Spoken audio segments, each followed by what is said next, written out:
ओम नमः शिवाय मित्रों, कैसे हो आप सब। माता रानी की कृपा से सभी अच्छे होंगे, अपने घरों में सुखी होंगे, संपन्न होंगे। दोस्तों, आज मैं आपको कुछ ऐसे संकेत बताऊंगा जिससे ये आपको पता चल जाएगा कि माता काली जो हैं वो आपके साथ हैं। माता काली की आपके ऊपर भरपूर कृपा है। कई बार क्या होता है दोस्तों कि हम अपने गुरु से दीक्षा लेते हैं और वे हमको महामाई के मंत्रों का जाप करने के लिए कहते हैं। माता काली की पूजा कैसे करनी है, पूरा विधि विधान हमें बताते हैं। उनको क्या भोग प्रसाद चढ़ाना है और उनके कौन से मंत्र का जाप करना है। और जिन दिनों आप कोई सिद्धि कर रहे हैं या मंत्र को सिद्ध करने की कोशिश कर रहे हैं तो किन चीज़ों का परहेज़ करना है, इनके बारे में भी बताते हैं। और आपने जैसे मांस मदिरा से दूर रहना है और सात्विक भोजन करना है, इन सब बातों की जानकारी गुरु हमें देता है। और जैसे जैसे हम साधना पथ पर आगे बढ़ते जाते हैं तो कई बार अचानक से हमारा शरीर जो है वो हिलने लगता है और हमारे शरीर में जो है तरंगे आना शुरू होती हैं। क्योंकि माता महाकाली की जो शक्ति है उसको जब शुरू शुरू में व्यक्ति मंत्र जाप करने लगता है तो पहले वो सहन नहीं कर पाता है, जिस कारण से उसका शरीर जो है ज़ोर ज़ोर से हिलने लगता है और कई बार सवारी आ जाती है। तो कई बार तो जो एक निर्धारित संख्या बताई होती है गुरु ने, उसका हम जाप कर भी लेते हैं और दशांश हवन तर्पण मार्जन कर लेते हैं, लेकिन फिर भी हमें कोई ना कोई सिद्धि प्राप्त हो जाती है। लेकिन फिर भी हमें अपने आप का पता नहीं चलता, हमें ये पता नहीं चलता कि माता काली जो हैं वो हमारे साथ हैं या नहीं हैं। हाँ, कुछ ये भी बात सही है कुछ हद तक कि माता काली की साधना अगर आपने करनी है, उनकी कृपा सवारी प्राप्त करनी है, या फिर अगर आपने गद्दी लगानी है तो गुरु का होना आवश्यक है। और ऐसा नहीं है कि गुरु के बिना उनकी सवारी नहीं आती है, गुरु के बिना भी उनकी कृपा प्राप्त होती है, उनकी सवारी आती है। लेकिन गुरु की ज़रूरत इसलिए पड़ती है, वो इस शक्ति को नियंत्रित करना या इस शक्ति को सही दिशा में गुरु ही चलाता है। क्योंकि पहले भी अपनी वीडियोस में आपको बता चुका हूँ कि स्वयं माता महाकाली के भी गुरु थे। गुरु गोरक्षनाथ को उन्होंने अपना गुरु बनाया था। इससे पहले कि मैं आपको उन संकेतों की जानकारी दूं जो कि स्वप्न में हमको मिलते हैं और हमें पता चलता है कि माता रानी की हमारे पे बहुत कृपा है, वो हमारे अंग संग हैं, मेरा आप सबसे आग्रह है कि जो भी मेरे इस YouTube चैनल सच्चे भगत पर पहली बार आए हैं वो मेरी इस वीडियो को लाइक कर दें, चैनल को सब्सक्राइब कर दें और बेल आइकन को प्रेस कर दें, ताकि जो हमारा छोटा सा परिवार है, सच्चे भगत परिवार है, उसमें वो जुड़ सकें और आगे जो मेरी वीडियोस आने वाली हैं उनका नोटिफिकेशन उन तक पहुंचता रहे। तो चलिए दोस्तों, शुरू करते हैं। पहला संकेत ये होता है कि जो व्यक्ति माता रानी की पूजा करता है उसको स्वप्न में छोटी छोटी बच्चियाँ दिखाई देती हैं। अब ये छोटी बच्चियाँ जो हैं दो चोटी रिबन किए हुए भी हो सकती हैं या फिर श्रृंगार किए हुए हो सकती हैं। और जैसे बच्चियाँ श्रृंगार करती हैं, जब कंजकें पूजी जाती हैं तो श्रृंगार करती हैं, तो उस तरह की बच्चियाँ जो हैं वो दिखाई देती हैं। या फिर क्या होता है, कई बार दोस्तों हमें स्वप्न में एक बूढ़ी बड़ी औरत, हो सकता है हमारे परिवार में से ही कोई औरत के रूप में हमें दिखे वो, तो बूढ़ी बड़ी औरत अगर कोई दिखे और वो आपका मार्गदर्शन कर रही हो।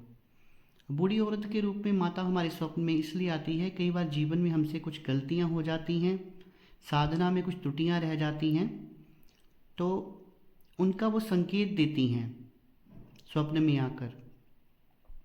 तो समझ जाना चाहिए कि माता रानी जो है वो हमें कुछ संकेत दे रही हैं, समझाने की कोशिश कर रही हैं और उनकी हम पर कृपा है। इस स्वप्न को आपने नेगेटिव नहीं लेना है कभी भी।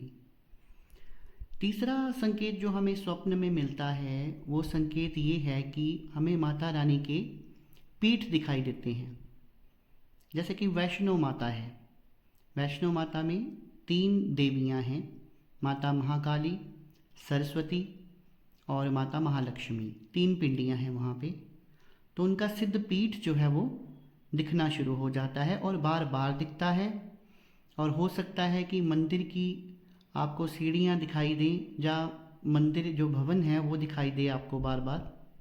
इसी प्रकार इसके अलावा जैसे दिल्ली वाली कालका है, उसका मंदिर दिखाई देता है। सिद्धपीठ दिखाई देते हैं। कई बार वो सिद्धपीठ आपकी पहचान में भी होते हैं और कई बार पहचान में नहीं भी होते हैं। तो ये भी एक बहुत बड़ा संकेत होता है। कई बार जब आप साधना के दिनों में होते हैं तो आपको स्वप्न में भी अचानक से सवारी आ जाती है और आपको एक ऐसा स्थान दिखाई देता है कि जैसे वहाँ कोई गद्दी हो और लोग अपना इलाज करवाने आए हों। आपको अपने गुरु भी वहाँ पे दिख सकते हैं। गुरु गद्दी होती है तो वहाँ पर आपके जो गुरु हैं वो बैठे हुए विराजमान हुए दिख सकते हैं, लोगों का इलाज करते हुए दिख सकते हैं और आप भी पास में बैठे हैं और साथ में आपको सवारी भी आ रही है। तो इस तरह के सपने भी बहुत ज़्यादा आते हैं। कई बार स्वप्न में क्या होता है दोस्तों, आपके ऊपर कोई जानवर अटैक कर देता है। जैसे मान लीजिए शेर है, कोई और खूंखार जानवर है, तो वो आपके ऊपर अटैक कर देता है और आप मरने ही वाले होते हैं कि अचानक देवी वहाँ प्रकट हो जाती हैं। तो इस तरह के स्वप्न भी बहुत सारे लोगों को आते हैं। और या फिर कई बार ऊंचाई से हम गिर रहे होते हैं और लगता है कि अभी खाई में गए, अभी खाई में गए, बहुत गहरी खाई होती है। इस तरह के स्वप्न मुझे भी आते थे पहले कभी कभी। और उस समय हम जो मंत्र का जाप करते हैं या माता रानी का नाम ज़ोर ज़ोर से महामाई का नाम लेना शुरू कर देते हैं और अचानक से हम बच भी जाते हैं और हमारा सपना भी टूट जाता है। तो ये भी एक बहुत बड़ा संकेत है कि माता रानी की हम पर असीम कृपा है। इसी तरह एक स्वप्न के बारे में मैं आपको बताऊंगा। मुझे एक बार एक स्वप्न आया था कि मैं पानी में डूब रहा हूँ और मोस्ट प्रोबेबली मैं पानी में डूब ही गया था कि अचानक माता रानी हैं जो आती हैं और उन्होंने अपने हाथ से पकड़कर मुझे पानी से बाहर निकाला था। और माता रानी का जो स्वरूप है उसी स्वरूप में वो थी। जीभा उनकी बाहर थी, रत्नों से जड़ित थी, गले में मुंडमाला थी, हाथ में खप्पर था। और फिर मैं उस समय डरा नहीं और माता रानी के चरणों को छुआ। तो इस तरह के स्वप्न जो हैं बहुत सारे, मुझे नहीं बहुत सारे लोगों को आते हैं। मुझे पहले आते थे, अब थोड़ा कम हो गए हैं। पर शुरू में जब आप साधना मार्ग में बढ़ते हैं तो इस तरह के स्वप्न बहुत आते हैं। अब ये स्वयं माता रानी भी हो सकती हैं या फिर आपकी भक्ति भावना से, आपकी जो भक्ति है उससे प्रसन्न होकर माता रानी कई बार अपनी गणिकाएँ भी भेजती हैं जो हमारी रक्षा करती हैं। तो इस तरह के स्वप्न अगर आपको दिखाई देते हैं और बार बार दिखाई देते हैं दोस्तों, तो ये बहुत बड़ा संकेत है कि माता रानी साक्षात आपके साथ हैं। चाहे वो अप्रत्यक्ष रूप से ही हैं, आपको दिखती नहीं हैं, पर वो आपके साथ हैं, पग पग पर आपकी रक्षा करती हैं और आप पर अपनी कृपा दृष्टि जो है वो बनाए रखती हैं। और इसमें से जो एक संकेत जो मैंने बताया कि स्वप्न में बार बार कन्याएं दिखती हैं, ये बहुत बड़ा संकेत होता है कि, और ख़ासकर जैसे स्कूलों में कन्याएं दो चोटी बनाकर जाती है ना, रिबन लगाकर, ये वाला स्वप्न आए तो समझ लीजिए कि आपकी कुल देवी महाकाली है। ये एक बहुत बड़ा संकेत है कि अगर आप अपनी कुल देवी देवता को नहीं जानते हैं तो आपकी कुल देवी जो है वो महाकाली है, क्योंकि ये छोटी छोटी कन्याएं जो होती हैं ये माता का ही रूप होती हैं। तो आशा करता हूँ दोस्तों जो जानकारी आज मैंने आपको दी है वो आपको अच्छी लगी होगी। और अगर मेरी जानकारी अच्छी लगी है तो मेरी वीडियो को एक लाइक कर दीजिए और वीडियो को ज़्यादा से ज़्यादा शेयर कर दीजिए। दोस्तों अगर आप भी माता रानी से प्यार करते हैं तो कमेंट सेक्शन में जय माता दी लिख दीजिए। और वीडियो को देखने के लिए बहुत बहुत धन्यवाद। शुभ रात्रि मित्रों।